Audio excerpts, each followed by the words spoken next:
कैसे कंट्रोल करेंगे, इसके लिए आपने किन किन स्टेज पे अलग अलग आपने तैयारी करी है, इसके बारे में थोड़ी सी आप। इसकी हम लोगों ने 3 स्तर पे तैयारी करी है।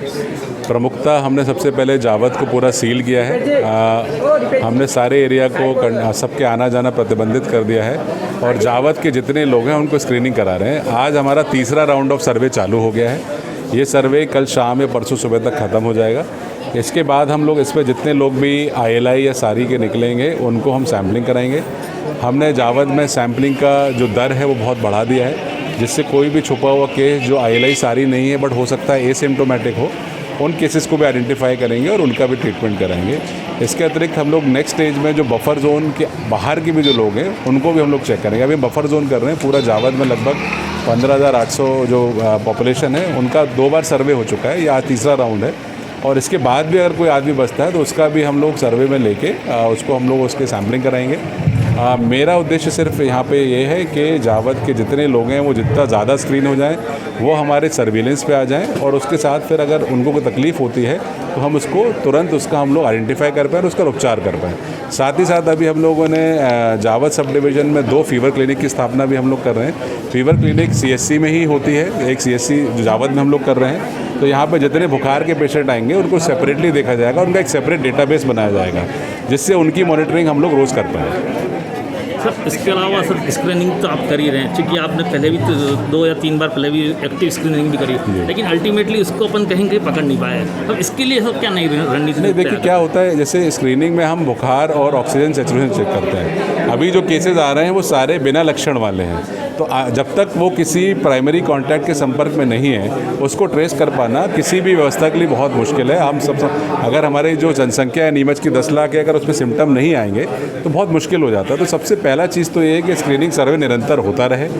उसके बाद अगर कोई आदमी प्राइमरी कॉन्टैक्ट है तो प्राइमरी कॉन्टैक्ट के जितने लोग हैं वो ट्रेस हो जाएं। तो अभी हम लोगों ने जैसे देखा, हमने अभी जो नंबर्स आए हैं जावद में, वो हमारी अच्छी कॉन्टैक्ट ट्रेसिंग का नतीजा। ये बहुत बात समझने वाली बात है कि अगर एक आदमी से हम 50 लोगों को छांट पा रहे हैं या 60 लोगों को ले पा रहे हैं और वो 60 पॉजिटिव आ रहे हैं, तो इसका मतलब कहीं ना कहीं हमारा आइडेंटिफिकेशन सही रहा कि हमको पता था कि आदमी संक्रमित हो सकता है।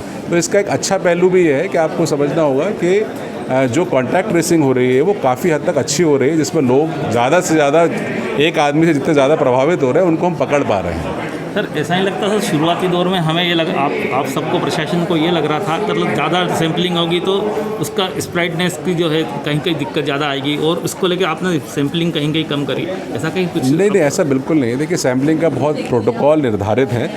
जब ग्रीन जोन था नीमच तब भी हमने लगभग 350 सैंपल किए थे, जो अन्य जिलों की कंपैरिजन में काफ़ी ज़्यादा है। जब हमारे यहाँ पहले केसेस आए हमने सैम्पलिंग बढ़ाई, और सैम्पलिंग के तरीके बहुत तरीके मैंने देखा 2 प्रमुख प्रोटोकॉल होते हैं कि पॉजिटिव का प्राइमरी कॉन्टैक्ट और दूसरा ILI या सारी का केस। अगर इन दोनों में से कोई और ट्रैवल हिस्ट्री, अगर इन 3 मापदंडों के अलावा कोई मापदंड हम फॉलो नहीं कर सकते। ये भारत शासन और मध्य प्रदेश शासन का मानक है। इन तीनों ही मानकों से हम लोगों ने सैम्पलिंग कंटिन्यूसली की है।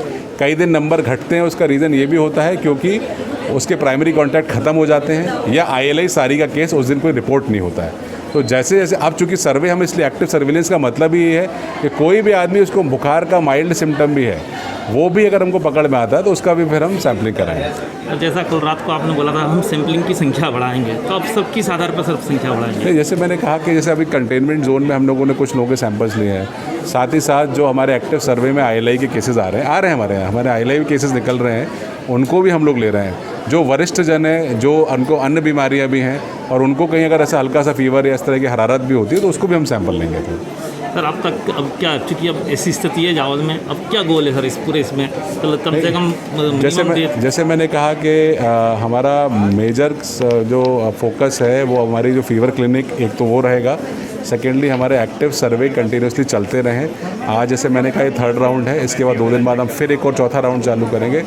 हम एक्टिव सर्वे तब तक चलाते रहेंगे जब तक हमारे सारे केसेस यहाँ से क्लीन नहीं हो जाते।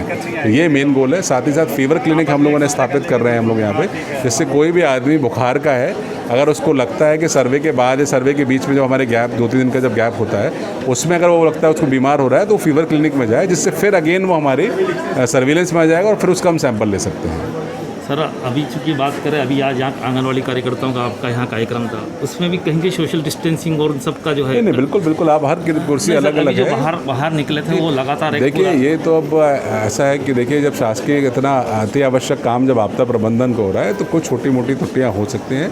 मेजरली अभी हमारे चूँकि इतनी बड़ी व्यवस्था हम बना रहे हैं तो उसमें माइनर गैप्स अगर आते हैं तो मुझे लगता है उसको हम लोग उतना नहीं देखना चाहिए। उसको मेजर गोल हमारा अभी संक्रमण को रोकना है।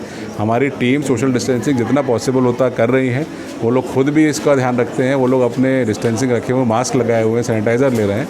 तो मुझे लगता है कहीं अगर छोटे मोटे गैप्स होते हैं तो वो लोग भी धीरे धीरे इस चीज़ को समझ रहे हैं कि आदत है, आदत बनने में टाइम लगता है और डेफिनेटली धीरे धीरे जो हम देख रहे हैं लोगों में काफ़ी बदलाव आया है, वो जल्दी इस फिजिकल डिस्टेंसिंग को जीवन काल बना लेंगे। और कितने दिनों में अपन जावत को कोरोना संक्रमण फ्री कर देंगे? देखिए दिन का तो कोई आंकड़ा होता नहीं है कि कितने दिनों में होगा, बट जैसे मैंने कहा कि हमारी जो प्रयास है कि हम 10 से 12 दिन में इस एरिया को क्लीन करें और कोशिश यही रहेगी कि इसको हम लोग जितना सर्वे करें और जितने लोग लगे, इसकी कोई फिक्स टाइमलाइंस नहीं है, ग्लोबली भी इसकी कोई फिक्स टाइमलाइन नहीं है। तो हम टाइमलाइंस में हमारा कोई हम बंधना नहीं चाहते। मेजर इशू हमारा ये है कि संक्रमण को हमको रोकते रहना है, आगे लड़ाई चलती रहेगी। इसका वैक्सीन डेवलप नहीं हुआ है तो ये 1 दिन 2 दिन या 5 दिन की लड़ाई नहीं है, ये लड़ाई लंबी चलनी है। कोशिश ये रहेगी कि हमारे बीच में कोई भी संक्रमित अगर व्यक्ति आता है उसको आइसोलेट करें, उसका ट्रीटमेंट करें।